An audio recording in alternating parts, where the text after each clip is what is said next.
on the win yesterday. It was a big win. How timely was the victory, but also the performance ahead of the game against Manchester City? As I said yesterday, after losing, you want to win straight away. It lifts the confidence, the mood, and this is what we are here for. We had a big performance last night. We are through in the cup, and now focus again in 2 days. We have to travel to Manchester to play the champions, and we have to be at our best. And are there any injury concerns following the game yesterday? We have 1 or 2 doubts from the previous game as well, so we'll know more tomorrow when we all train together. Seemed to pick up a knock towards the end of the match. He was limping after the match. We will see today how that knee reacts, but he had a knock, yeah. And Pierre-Emerick Aubameyang, of course, returned to the starting lineup in fine fashion. How much does he, alongside Alex Lacazette and also, Martin Odegaard being available, how much do they transform the side in terms of your attacking options? Well, getting some of those big players back certainly helps to any team. We know, for example, with Oba and Laka, that our goal scorers, the biggest threats in the team in terms of goal scoring comes from them. And that's something that has happened over the years right now. So we know how crucial that is for our success. Having someone like Martin that we just recruited permanently as well, and his quality helped, and many others that are still not in contention yet, but they will start to join the team soon, hopefully. Martin impressed with his appearance. I think it was about 60 minutes, wasn't it, yesterday with that assist. Is he ready to start on Saturday? He's a really fit boy. He had a good preseason with Madrid. He's played enough minutes, and let's see how he recovers from the yesterday match and how the others are, and decide whether he's ready to start. I just want to ask about the right back spot, because you have used a couple of different players in that position. Is that position that you feel is up for grabs? Well, we have different options, different qualities, with Hector, with Cedric, with Callum, with Ainsley. We have a lot of issues through preseason. They have missed training sessions for COVID. They got injured. Some of them, they haven't featured. So we are still looking, depending to the opponent and the form of each player, what we're going to do there. And last night after the game, you said that you need to now prepare mentally and physically for the game against City. What does it take mentally to compete with a side like City, even beat them at the Etihad? Is the level that they reach the game, and the level that you have to be mentally ready to run for long periods of the game without touching the ball, to doing the sacrifices, being prepared to suffer in the right moments, but as well having the conviction that we're going to have our moments in the game, and when that opportunities arise, we have to take them. And that's how I want to see the team, that they are fully committed, fully prepared, and they believe that we can go to Manchester and get the result that we want. Thank you. Hi, Mikel. Congratulations on the win last night. Just want to talk about Aubameyang and Lacazette, obviously both returning from COVID, scoring 4 goals between them. How many other players in your squad are still suffering from COVID? Well, from COVID, we still have Ben out, Alex Runarsson that has been out, and the rest of the players that are missing, hopefully today, because we're going to be tested, are injuries and long-term injuries that we don't have them back yet.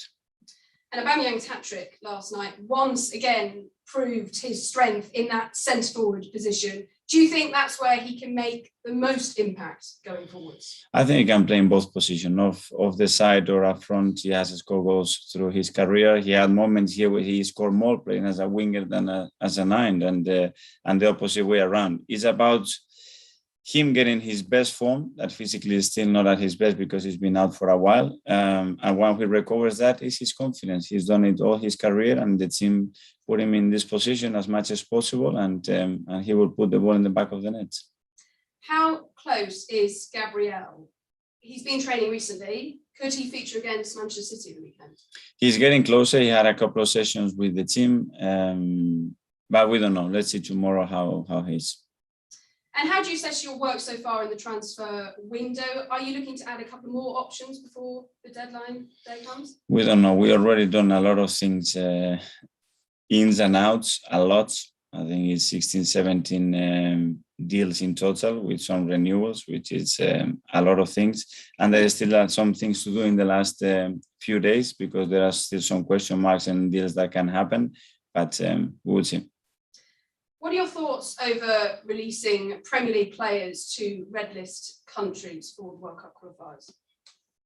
It's not in our hands. We had a really strong opinion on what we have to do. The protection we want from the Premier League and the government to be aligned, because we are playing worldwide and our players are international. They have the duties, we have our duties. So the biggest and the easiest thing to do is that they get aligned and common sense comes on the table and nobody gets affected with it.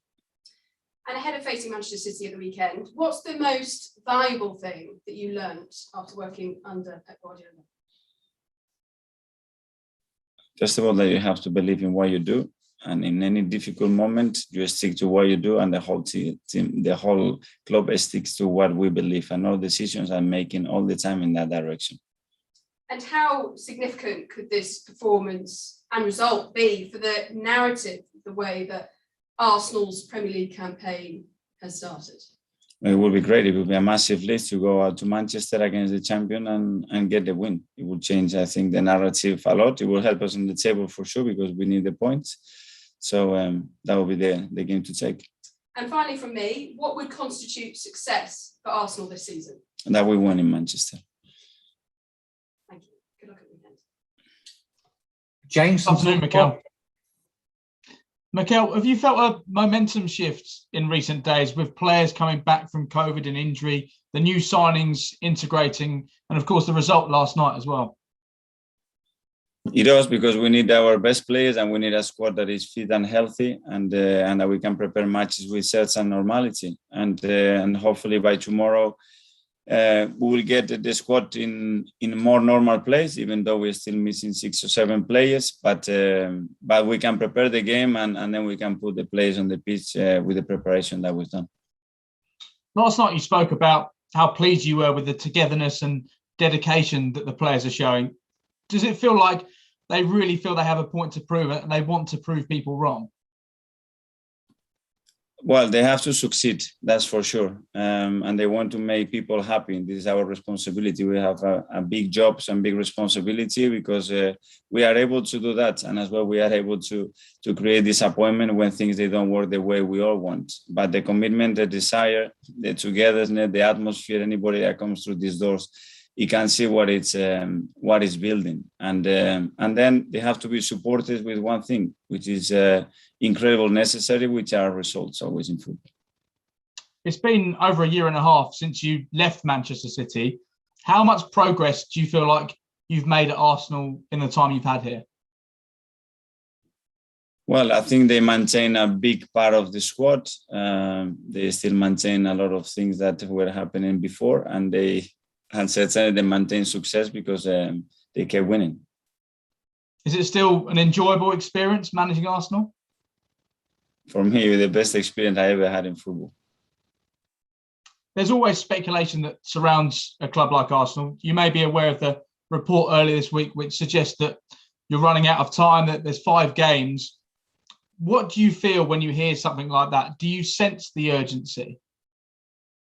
I sense the urgency since the day I arrived here to change the situation that we had, to try to improve in many areas that we were struggling, that we have issues, and win as many football matches and trophies as I can. And that's not going to change if we win the next 3 games or if we not. That uncertainty, that desire to do well, that commitment to bring success to the club, it has to be always there. And I think you need to feel that as well to get the best out of yourself.